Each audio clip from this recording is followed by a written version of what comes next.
الفضل YouTube channel میں آپ کا استقبال ہے۔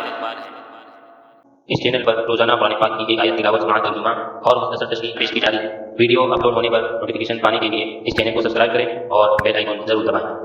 السلام علیکم ورحمۃ اللہ وبرکاتہ۔ میرے دینی و ایمانی بھائیوں اور بہنوں، سورہ نساء آیت نمبر 17 پیش خدمت ہے۔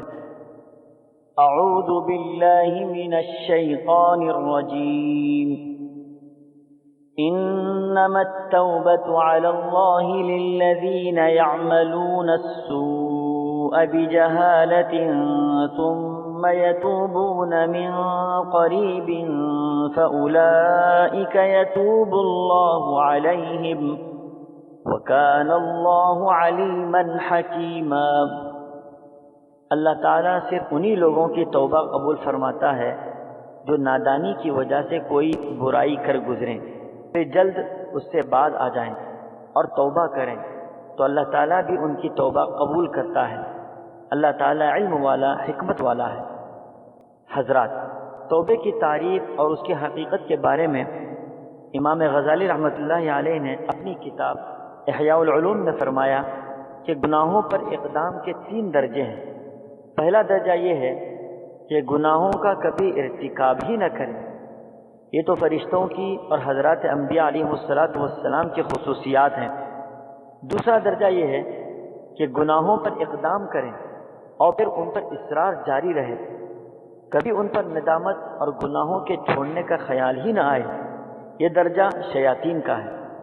تیسرا مقام بنی آدم کا ہے کہ گناہ سرزد ہو تو فوراً اس پر ندامت ہو اور آئندہ اسے چھوڑنے کا پختہ عزم ہو۔ ان باتوں سے معلوم ہوا کہ گناہ سرزد ہونے کے بعد توبہ نہ کرنا یہ خالص شیاطین کا کام ہے۔ اس لیے امت کا اجماع ہے کہ قرآن پاک کی دیگر آیت کے مطابق توبہ فرض ہے۔ قرآن مجید کی اس آیت میں لفظ بجہالہ وارد ہوا ہے۔ اس سے ایسا معلوم ہوتا ہے کہ نادانی سے گناہ کرے تو اس کی توبہ قبول ہوگی، جان بوجھ کر کرے تو توبہ قبول نہیں ہوگی۔ لیکن صحابہ کرام نے اس لفظ کی تفسیر یوں بیان فرمائی ہے کہ جہالہ سے یہ مراد نہیں ہے کہ اس کو گناہ ہونے کی خبر نہ ہو یا گناہ کا قصد و ارادہ نہ ہو، بلکہ مراد یہ ہے کہ اس کو گناہ کے انجام بد اور آخرت کے عذاب سے غفلت اس گناہ کے کرنے کا سبب بنے، اگرچہ گناہ کو گناہ جانتا ہو۔ خلاصہ یہ معلوم ہوا کہ انسان کوئی بھی گناہ قصدن کرے یا غلطی سے، دونوں حالت میں گناہ جہالت ہی سے ہوتا ہے۔ قصدن کرنے سے بھی اس کی توبہ قبول ہوگی۔ حضرات، آیت میں فرمایا کہ قریب زمانے ہی میں توبہ کریں، دیر نہ کریں۔ قریب کا مطلب رسول اللہ صلی اللہ تعالی علیہ وسلم نے ایک حدیث میں خود اس طرح بیان فرمائی ہے، ان اللہ یقبل توبۃ العبد ما لم یغرغر، یعنی اللہ تعالیٰ اپنے بندے کی توبہ اس وقت تک قبول فرماتے ہیں جب تک اس پر موت کا غرغرہ طاری نہ ہو جائے۔ بہرحال گناہوں سے بچنا بہت ہی ضروری امر ہے۔ اگر انسان ہونے کے ناطے گناہ سرزد ہو جائے تو فوراً توبہ کرنا اور معافی مانگنا ضروری ہے۔ موت کا کوئی بھروسہ نہیں۔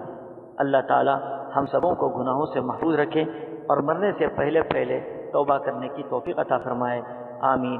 وآخر دعوانا ان الحمد للہ رب العالمین۔